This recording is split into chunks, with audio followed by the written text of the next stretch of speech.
All right, hey guys, welcome to Through the Bible Verse by Verse, a plain and simple study of the entire Bible, book by book, chapter by chapter, and verse by verse. We are in Exodus chapter 1. It's going to be part 2 of our kind of introduction of chapter 1. What we're seeing now is the Jacob and the 12 sons generation has passed, and we're now they're living in Egypt. A new Pharaoh has risen, and he doesn't know Joseph. And I said there's two ways of looking at that, of defining that, of why. It's not like they didn't know. In other words, at some point someone said, why do we have all these Jews roaming around our land, right? Just like in our nation today, you could say that there is a lot of misinformation on history, but deliberately over slavery. And there are a lot of motives behind why there's this misinformation. The fact that we had slaves cannot be denied. But what you do have today is people saying that, well, it's not. I've heard a Christian tell me that slavery wasn't over racism. Okay, so this is the guy. Where is he getting that information from? That is a deliberate misinformation in terms of the lost cause, the daughters of the Confederacy. I digress, but I only say that because when it says here that he did not know Joseph, the question would be, how could he not know Joseph? In other words, this is not this amount of times, 2-3 generations at most, before he began to concoct his evil plan, which we'll get to in a moment. But there could have been misinformation as to who Joseph was and the blessing, that God used him to even bless Egypt, that they knew about. And then also that comes with having a connection, this word know, and an experiential connection. It's not enough just to say Joseph was a great man for Egypt, but living through that time,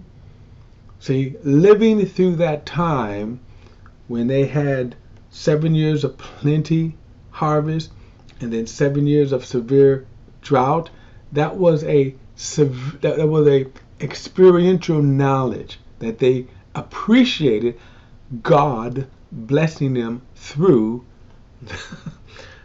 through Joseph. Now we see that there's some time and distance away from that, so that new king doesn't know that. So those two things there, but let's move on, because we're going to see now the plot thickens. All right, so verse 8 again, he says, and the new king who had not known Joseph came to power in Egypt. Let me go back to verse 7 and read that. But the Israelites were fruitful and increased rapidly, multiplied and became extremely numerous, so that the land was filled with them. They started off in Goshen, but notice they're all over. A new king, verse 8, who had not known Joseph, came to power in Egypt. He said to his people, look, the Israelite people are more numerous and powerful than we are. Right? They're just more powerful. Now, in reality, they wasn't, but notice how he is describing them. He says, let us deal shrewdly with them, otherwise they will multiply further, and if war breaks out, they may join our enemies, fight against us, and leave the country. Well, they could do that anyway. And by the way, they are going to leave the country because it's God's plan. So you see that Pharaoh's plan, Pharaoh's plan here is not to follow God's plan. He's just not acknowledging that. Now, this is not the Pharaoh that Moses will interact with. But during this period of time, you're going to see kind of a time gap here, okay, of about 400 years. So verse 11, he says, So the Egyptians assigned taskmasters over the Israelites to oppress them with forced labor. They built Pithims and Ramesses as supply cities for Pharaoh. But the more they oppressed them, the more they multiplied and spread, so that the Egyptians came to dread the Israelites. They worked the Israelites ruthlessly and made their lives bitter with difficult labor in brick and mortar and in all kinds of field work. They ruthlessly imposed all this work on them. I want you to remember this statement here. And the reason why I want you to remember this statement is that later on, when God delivers them from this difficult labor, this ruthless treatment, remember this statement that the Israelites will say, "Oh, how great it was for us in Egypt." Just remember, slavery is always bad. Just keep this in mind. Slavery is always bad. Okay, so verse 15. Then the king of Egypt said to the Hebrew midwife. Now remember, this is over the period of time. We're doing a time jump here of about 400 years. They started off, and so this over time, this is how the Egyptian lives has been for all of this time, these 400 years, okay, of bitter slavery. And the king of then the king of Egypt said to the Hebrew midwives, one of whom was named Shiphrah, and the other Parah. Okay, again, forgive my pronunciation of these Hebrew names. Verse 16, when you help the Hebrew women give birth, observe them as they deliver. If the child is a son, kill him, but if it's a daughter, she may live. The Hebrew wives, however, feared God and did not do as the king of Egypt had told them. They let the boys live. So the king of Egypt summoned the midwives and asked them, "Why have you done this and let the boys live?" The midwives said to Pharaoh, "The Hebrew women are not like the Egyptian women, for they are vigorous and give birth before the midwife can get to them." So God was good to the midwives, and the people multiplied and became very numerous, since the midwives feared God and gave them families.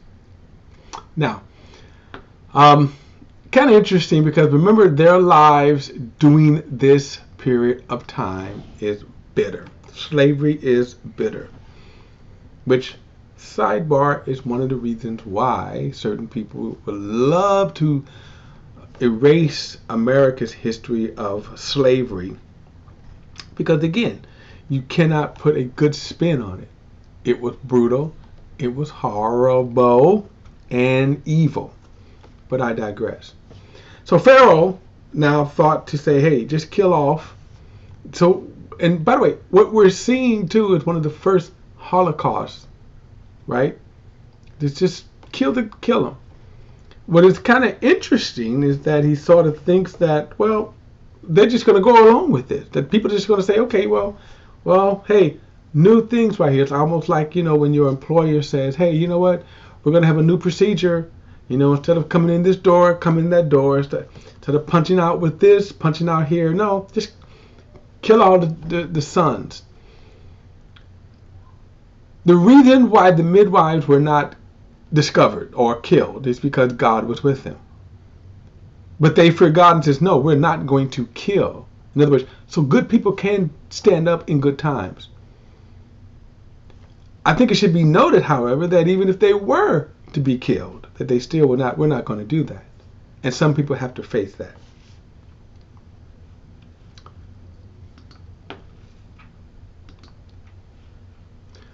All right. So,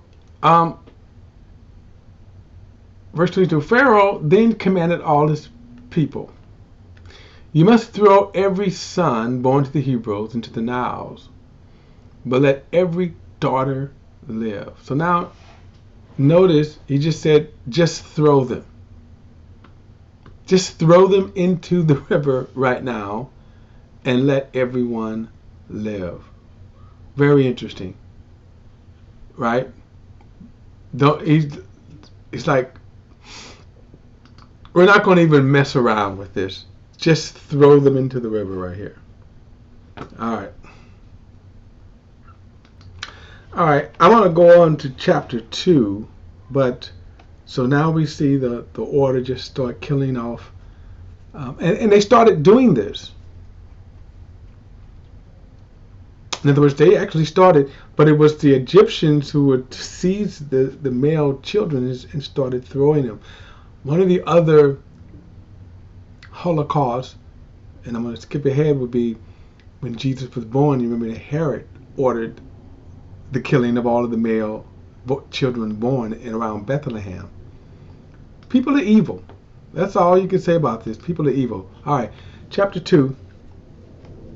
It says, now a man from the family of Levi married a Levite woman. Now later they would be, the whole tribe would be priests. It said the woman became pregnant and gave birth to a son. And when she saw that he was beautiful, she hid him for 3 months. But when she could no longer hide him, she got a papyrus basket for him and coated it with asphalt and pitch. She placed the child in it and set it among the reeds by the bank of the Nile. Now, one interesting thing about this here. Papyrus, the papyrus plant, that's what's later used in the New Testament for the writing of the New Testament, the papers. They would dry them out. It was the way that they went through it. They would dry them out, and that's what they would write on. The ink was the ink that we refer to, but the papyrus plant is actually what the original New Testament letters were written on, and even copies. Okay, now of course they were flimsy. So what is interesting is we do not have we don't have any of the original New Testament letters. Possibly reason why is because the papyrus plants are so flimsy and would wear out, especially if we didn't have the modern technology of preserving the way we would today. In other words, if we found an actual papyrus plant with the writings on it, archaeologists would immediately know how to preserve it. But anyway, we don't.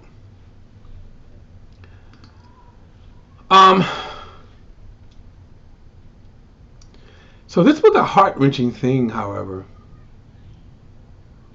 Okay. That the mother had to think about the mentality. Think about the mentality that's going on here in the minds of the mother and all of the parents during this time. Think about Moses' mother. Rather than she just put him in the basket. But keep this in mind: Moses was God's plan. But there were other children that died.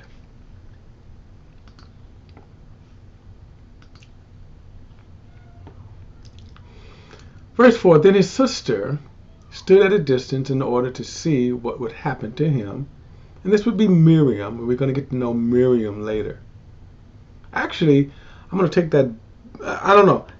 Let's just say we're going to assume it's Miriam, and we're going to get to know her later. Okay, I was going to say it could have been another older sister, but. Verse 5, Pharaoh's daughter went down to the Nile while her servant girls walked along the riverbank. Seeing a basket among the reeds, she sent her slave girl to get it. And when she opened it, she saw the child, a little boy, crying. She felt sorry for him and said, this is one of the Hebrew boys. Then his sister said to Pharaoh's daughter, should I go and call the woman from the Hebrew to nurse the boy for you? But think about this right here. Should I call him? Go, Pharaoh's daughter told her. So the girl went and called the boy's mother. Then Pharaoh's daughter said to her, take this child and nurse him for me, and I will pay your wages.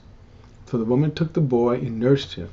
And when the child grew older, she brought him to Pharaoh's daughter, and he became her son. And she named him Moses, because she said, I drew him out of the water. All right, so one of the things that we kind of have to look at here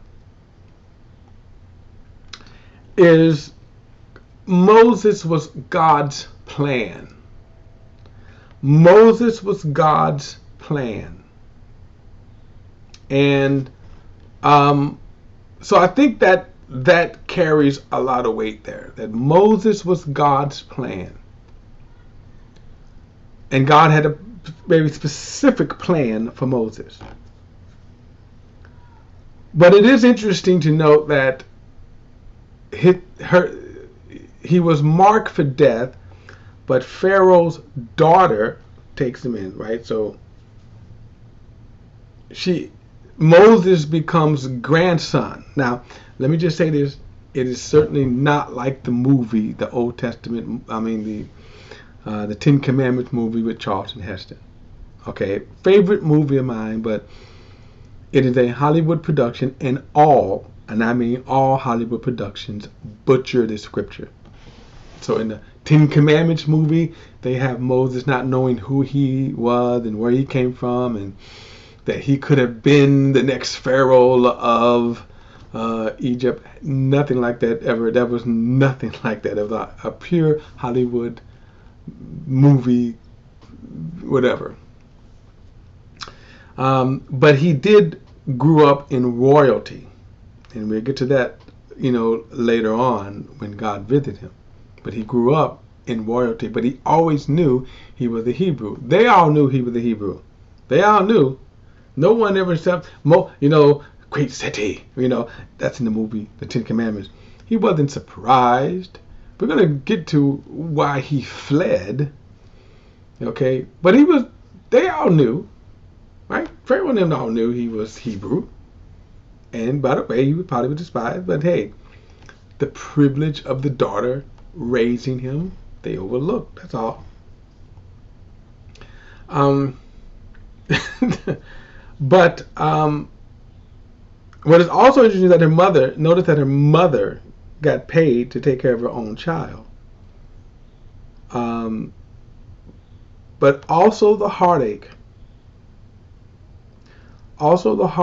of giving him up at the appointed time, probably when he was weaned, that she gave him up. So, all right, guys, I'm gonna stop here because then we'll pick it up at the next. We'll pick it up at the next thing because I don't think I'm gonna finish out the. I don't think I'm gonna finish out this. So yes, I will. Yeah, I'll stop here. We'll pick it up in the next verse. All right, guys. I'll see you in the next study.